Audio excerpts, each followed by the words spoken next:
Temizlikte Öncesi. hijyen, hijyende detay gizlidir. Plastik ızgara üzerinde yıkanan halılar, suyun halının altına kolayca geçmesini sağlar, bu sayede hem üst yüzey hem de taban derinlemesine temizlenir.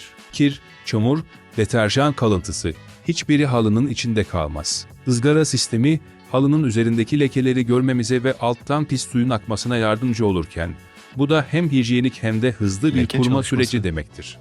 Geleneksel yıkamaya göre çok daha sağlıklı, çok daha etkili. Halılarınız plastik ızgara üzerinde, titizlikle, özenle yıkanır. Çünkü sizin için sadece temizlik değil, sağlıklı temizlik önemli.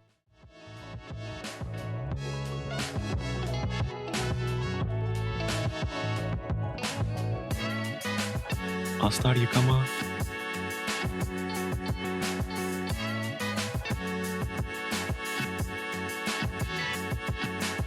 Astar diğer yön.